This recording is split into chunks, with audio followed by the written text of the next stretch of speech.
Então, vamos aí para mais uma aula, aula de número 3, tá?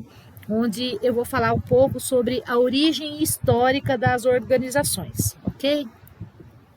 O conteúdo que eu vou trabalhar hoje, eu vou falar sobre o cooperativismo primitivo, sobre os precursores do cooperativismo no mundo, sobre os marcos legais do cooperativismo aqui internacionalmente e aqui nacionalmente no nosso país.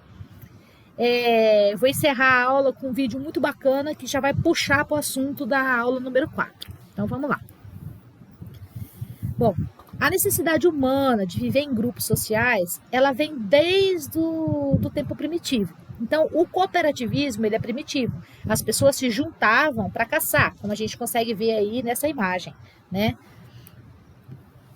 O cooperativismo e as formas de cooperação são algo tão antigo na história da humanidade que tem registros aí de associação solidária de pessoas desde a pré-história, né? Tribos indígenas e antigas civilizações aí, como os babilônios, né? Essas pessoas, elas registraram, né? Conseguiram puxar no tempo da pré-história, né? Registros de pessoas que se associavam, faziam grupos, né, para conseguir caça, para conseguir alimento, né?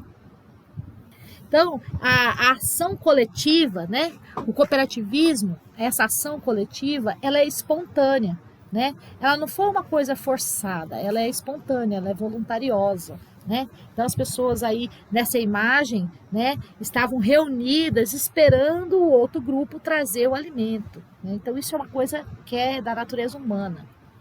Os nossos ancestrais, eles se organizavam, né? Claro que as primeiras organizações primitivas, o objetivo era sobreviver, né, conseguir alimento, fazer um abrigo de maneira coletiva para garantir a segurança do grupo, né, da comunidade.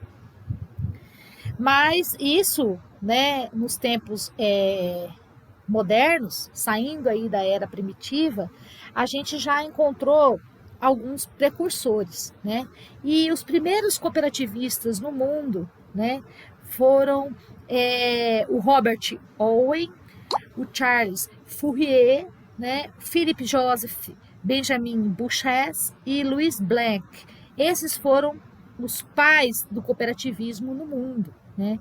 Então, aonde a gente buscar essa literatura, né, você vê que é bem antigo, datado de 1772, né? Ele nasceu nessa época, né? E já tinha esse vertente do espírito de colaboração, do espírito de trabalho em grupo. A primeira cooperativa, na verdade, foi uma cooperativa de tecelões. Trabalhadores que viviam aí na periferia da Inglaterra, na cidade de Manchester, eles viviam em condições bem precárias, sabe? De trabalho, bem desumano. E mulheres, crianças trabalhavam com horários puxados, não tinha essa rotina que a gente tem, né? 8 horas trabalhada, não tinha um salário justo. Então, em 1844, né, esses tecelões resolveram criar, primeiramente, uma associação chamada Sociedade Probus Pioneira de Rockdale, que depois, em dezembro, ela acabou se transformando num armazém, né? E tomou esse corpo de cooperativa. Bom, enfim, assim que eles fizeram o armazém, né? Eles começaram um novo contexto, né, da história. Surgiu aí a primeira cooperativa. Esse momento histórico, né, para a gente entender um pouco o contexto histórico da época dos pioneiros de Rockdale, lá em Manchester, na Inglaterra, era o seguinte: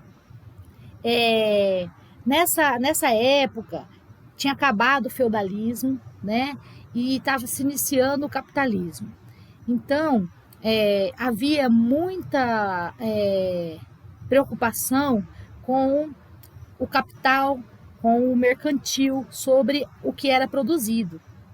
E aí, né, a gente às vezes não compreende como que isso se dava, mas dava em condições desumanas de trabalho, né, em jornadas pesadas, né, sem horário de almoço, sem folga, crianças trabalhavam. essas condições eram bem precárias, né? Era uma época de revolução industrial, uma época muito importante para a gente, né, no mundo, mas era uma época bem difícil. Inclusive, né, vocês estão vendo aí na imagem a cena do filme Tempos Modernos. Não sei se vocês já assistiram esse filme. Eu recomendo que assistam, tá? É um filme maravilhoso. Todas as vezes que eu preciso dar gargalhada, eu assisto esse filme.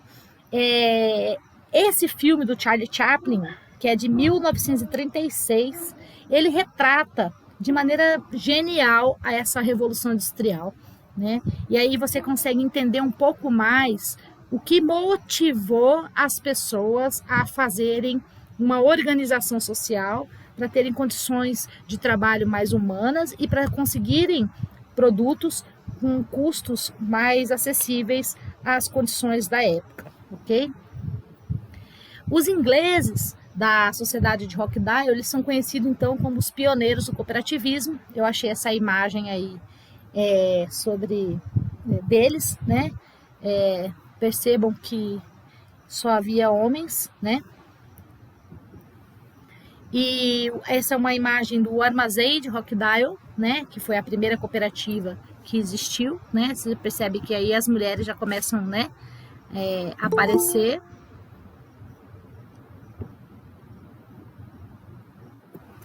Bom, para que a gente consiga entender um pouco melhor, né, como se deu a história do cooperativismo, eu trouxe 2 vídeos, tá? Um deles, inclusive, é uma série de reportagem que fala sobre o cooperativismo como modelo socioeconômico. Eu espero que vocês gostem, tá? Vamos lá, vamos assistir. E quais são os modelos cooperativos, né? Então, o primeiro modelo que surgiu foi um modelo de consumo, né? Então, logo após isso vieram outros modelos. Então, as primeiras cooperativas foram as cooperativas de crédito, né? E tiveram seus precursores com a criação aí em 1852 numa cidade alemã, né? Em 1862, né, já foi criada a primeira cooperativa de crédito rural, para a gente ter uma ideia da importância de estudar o associativismo e o cooperativismo dentro da agronomia, tá? Então essa é a imagem, né, da sede. Esse nome é bem complicado para mim, é um trava-língua, não dou conta de pronunciar. Deve ser alguma coisa com Raiffeisenbank, né? Mas enfim, foi a primeira cooperativa de crédito, né, que surgiu. Outros modelos foram surgindo. Em 1865, na Itália, né, o cooperativismo de crédito da Alemanha, né, urbano, também foi idealizado por mais 2 outros grandes homens, né, que fez a Banca Popolare de Milano, né. Em 1900, né, já no Canadá, também surgiu o Desjardins, que foi a primeira cooperativa, né, de crédito também, já aqui na América, né, fundado por Afonso Desjardins. Inclusive, ela levou o sobrenome dele. Bom, vamos entrar agora no aspecto dos marcos legais do cooperativismo e do associativismo internacional, primeiro, para que a gente entenda como se deu aqui no nosso país, né? Em 1895, como vocês percebem, já havia sido criado algumas cooperativas, boa parte delas de crédito, inclusive as de crédito rural, né? Foi realizado um Congresso Internacional de Cooperativismo na Inglaterra, né, em Londres, obviamente, lá é o berço do cooperativismo, né? E aí, nessa ocasião, foi fundada a Aliança Cooperativa Internacional, a ACI, né, que existe até hoje. E em 1922 foi instituído o Dia Internacional do Cooperativismo. Na verdade, todo primeiro sábado do mês de julho se comemora o Dia Internacional do Cooperativismo.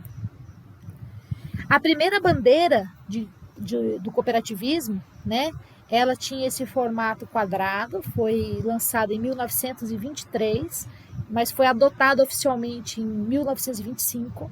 E quando foi em 2001, ela foi modernizada para essa outra bandeira que está aqui do lado direito, né, que já ganhou as siglas, né, da ACI, né, para que vocês lembram, Aliança Cooperativa Internacional. Então vai Aliança Cooperativa Internacional, a sigla, né, e a partir de 2001, esse foi o símbolo do cooperativismo a nível de organização internacional, a nível de mundo, tá?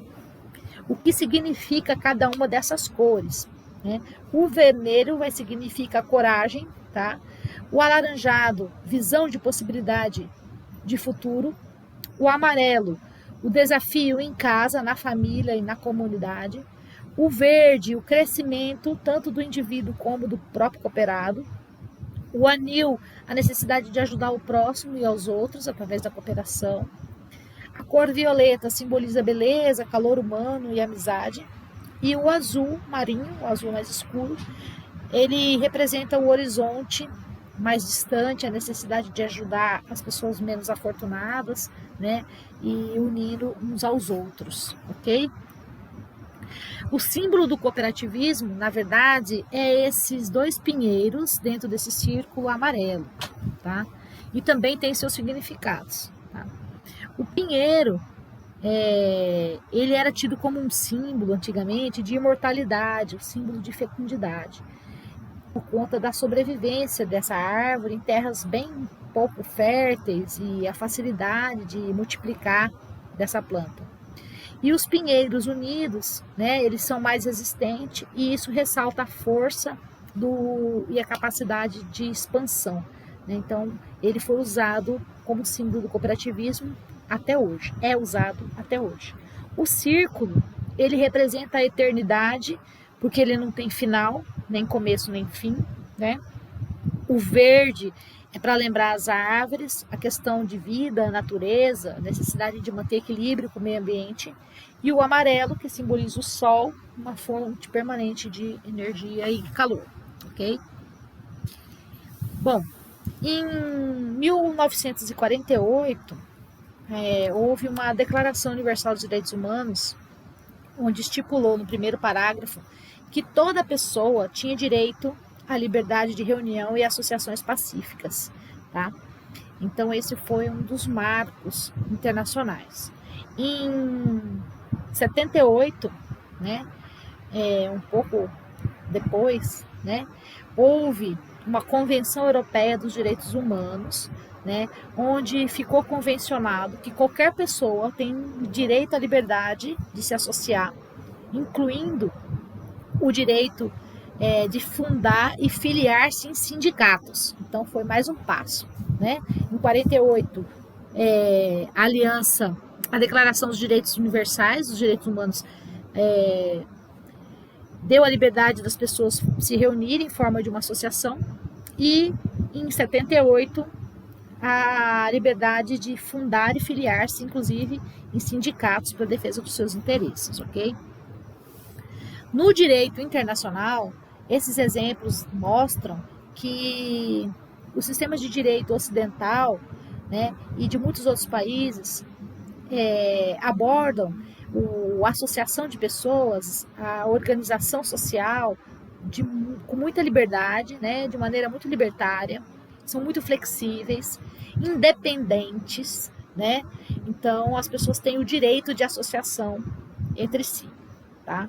Independente no sentido da atuação do poder público, ou seja, no sentido dos governos, tá? Então, quando a gente olha os marcos internacionais, ao ponto de vista no direito internacional, a gente percebe que o direito de se associar com outra pessoa para defender interesses em comuns é muito flexível e tem muita liberdade, tá? Mas no Brasil, tá, era diferente. Quando a gente desejasse criar uma associação, seja ela para qualquer fim, a gente era obrigado a ir na delegacia mais próxima, tá? E todo o material que a gente desejava formalizar a associação, ele precisava ser encaminhado para uma seção de negócios do Império, do Conselho do Estado. Aí o Conselho do Estado, né, ia avaliar, analisar, para daí liberar se ia criar ou não. Então, nesse período, As associações, por sinal, ainda eram sempre beneficentes, religiosas, literárias, científicas, com esse cunho, né, de prestação de serviço social, né? E assim mesmo precisava de licença do governo. Então você percebe essa diferença para o restante do mundo. Muitas pessoas não precisavam de licença de ninguém, né, a nível de governo, para se unir em prol de um interesse em comum.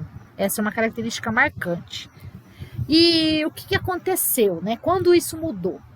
Em 1860, né, aqui no Brasil, as pessoas ainda orientavam a criação, né, de sociedades, incluindo não, as associações, né, com a aprovação do seu estatuto, dos demais documentos, tudo controlado pelo governo. Então, em 1860, foi criado, inclusive, esse decreto, que eu cito aqui no slide, 2711, né, para promulgar que isso tudo deveria ser controlado pelo governo. Em 1890, né, foi feito logo a primeira autorização para a Cooperativa Militar do Brasil. Então, olha só, né, quase 30 anos depois. E a primeira companhia de cooperativa de consumo doméstico e agrícola, tá? Então, através de um decreto, foi autorizado a criação, que os militares, né, fizessem uma cooperativa, né? E também, por meio de um decreto, foi instituída a primeira cooperativa de consumo doméstico e agrícola. Mais uma vez, reforçando que ainda nesse tempo, que necessitava de autorização do governo, as primeiras cooperativas ainda eram no mundo rural. Por isso a importância de estudar, mais uma vez eu reforço, isso dentro da agronomia. Em 1891, né, a Constituição brasileira dizia que era lícito todo mundo que quisesse se associar e se reunir livremente, sem arma, obviamente, não podendo então a polícia intervir, senão para manter a ordem, tá? E em 1907, em 1903 e 1907, né, houve a necessidade de regular, né, e o surgimento dos sindicatos, das cooperativas e dos sindicatos, tá? Que tinham uma feição diferente das associações até então, que tinha a feição, uma característica de comercial, né? Então, em 1932 foi que, através desse decreto 22.239, regularam as cooperativas. Em 1934, tratou de questões ainda mais específicas, né?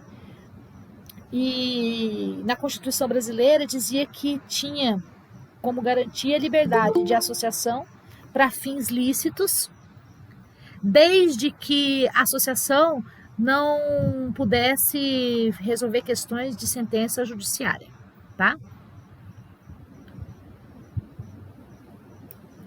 Bom, em 1938, né, o Estado tinha ainda o controle das cooperativas e criou mais uma regra, que era um registro obrigatório do Ministério da Agricultura para efeito de assistência técnica e fiscalização, bem como obter informações para a estatística.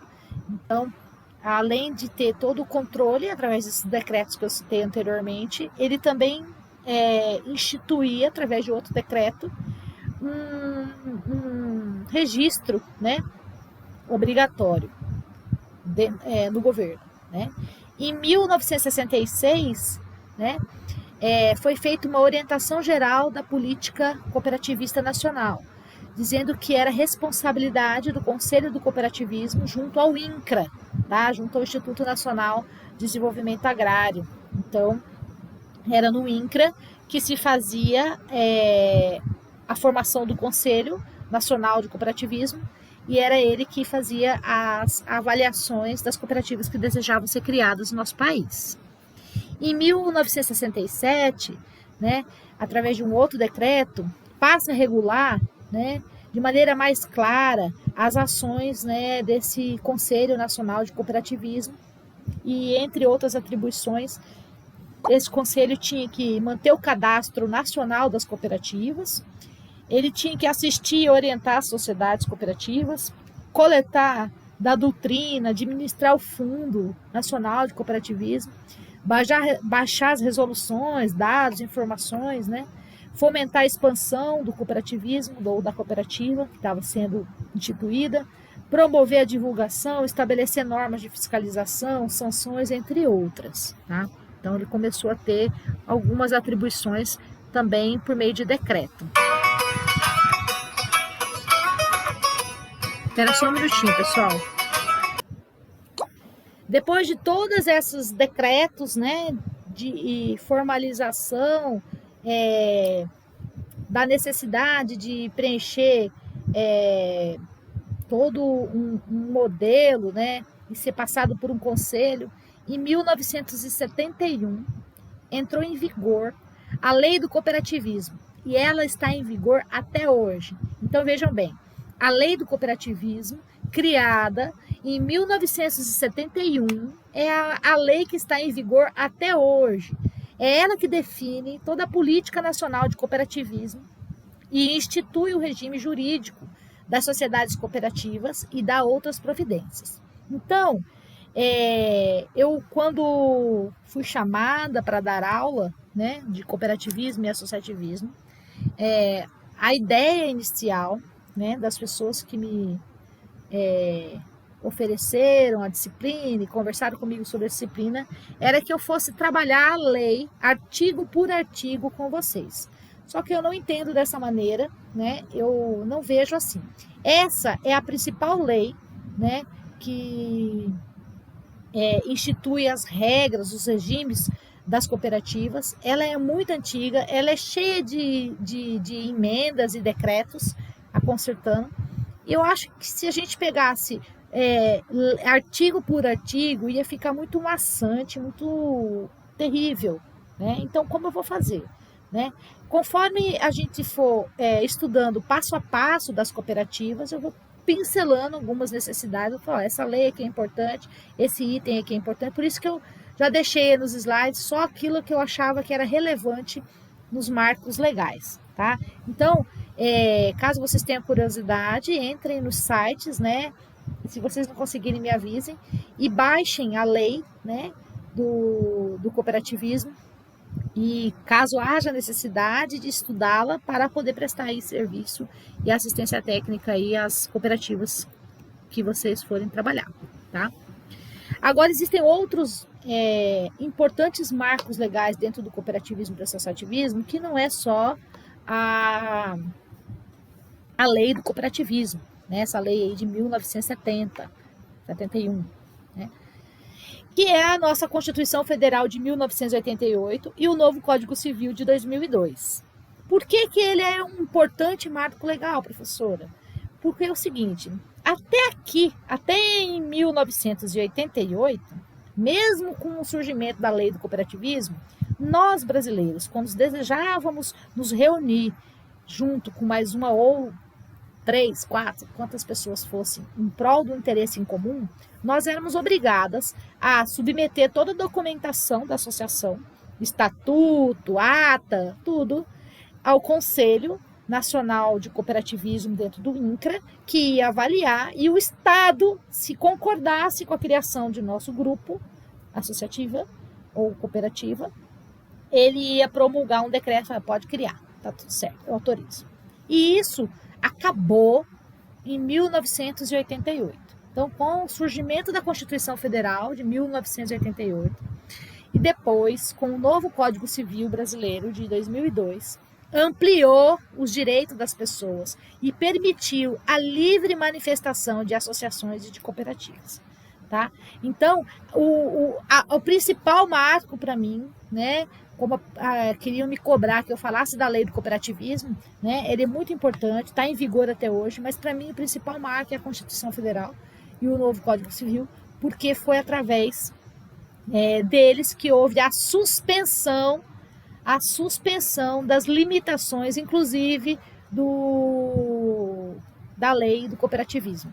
Tá? Então, em 88, inaugurou uma era, né? Uma era dentro do cooperativismo brasileiro de autogestão. Isso já acontecia desde o surgimento do cooperativismo no mundo, nos outros países. Na Inglaterra, no Canadá, todos eles tinham liberdade de criar cooperativas, criar associações a hora que eles queriam. Mas nós aqui, no Brasil, só nos foi permitido autogestão, né, sem interferência do Estado nas associações, a partir da Constituição Federal. Então, para mim, esse é o marco mais importante do cooperativismo, do associativismo no Brasil. Tá? Tem outros marcos legais do cooperativismo e do associativismo nacional? Tem, né? Nós temos um outro decreto que teve, inclusive, ele é bem antigo, de 1943, que consolidou as leis de trabalho, a CLT, né? Muita gente aí tem carteira assinada, inclusive eu. Então, assim, que não configurou relação de emprego, né? No questão dos cooperados e associados de uma cooperativa, né? Então, deixava bem claro essa relação de trabalho dos cooperados, né? Com seus contratantes de seus serviços, tá? E a outra lei que eu acho bem importante também, né?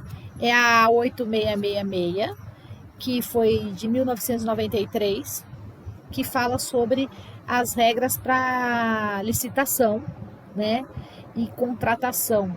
Então, ela regulamenta contratos, licitações da administração pública, dá outras providências.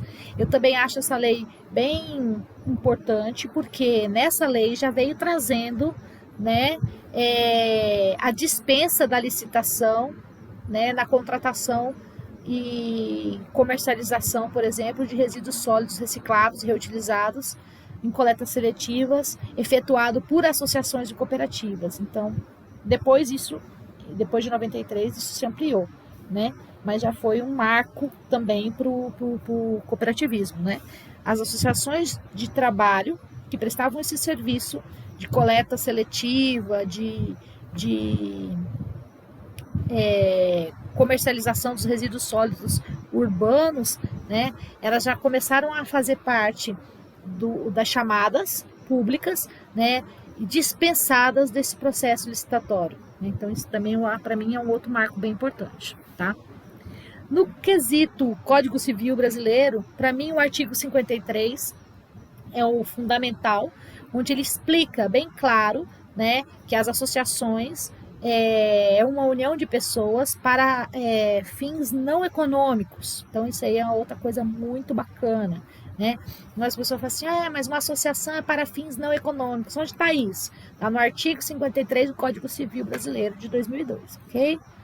Um outro destaque, né, na Constituição Federal, onde se tem que cooperação das associações representativas no planejamento municipal, né, proporciona a participação da população nos conselhos municipais por meio de organizações representativas. Isso também é muito legal, não sei se vocês já participaram de algum conselho municipal, né, mas é bem bacana que prevê na Constituição, né, um representante de associações e de organizações sociais dentro dos conselhos em cada município no nosso país. O artigo número 5º também é muito interessante, porque ele fala da liberdade das pessoas, tá, para fins lícitos, vedada de caráter paramilitar. E ainda, né, a criação de associações na forma de lei independente de autorização, sendo vedado a interferência do Estado em seu funcionamento. Então, para mim, né, esses são os pontos na lei que eu acho assim fundamental, né, para o que a gente tem hoje vigente em questão de cooperativismo e associativismo no país, tá? Agora, no ano de 2019, foi feito uma lei, tá? A 13.806, que definiu a Política Nacional de Cooperativismo, tá? E aí instituiu o regime jurídico das sociedades cooperativas e atribuiu às cooperativas, agora elas têm possibilidade de agir como substituta, né, processual de seus associados, praticamente como advogado dos seus membros cooperados, dos seus membros associados, né? Então isso aí é uma novidade que trouxe agora recentemente, ano passado, né? Então, muito bacana também. Bom, para que a gente consiga entender, né? Essas datas, elas são muito significativas, mas para que a gente consiga entender como se comporta o associativismo, já fazendo um gancho para a aula que vem, eu trouxe uma videoaula sobre cooperativa, que aborda os órgãos de representatividade do cooperativismo, que eu já citei, que é o caso ACI, tá?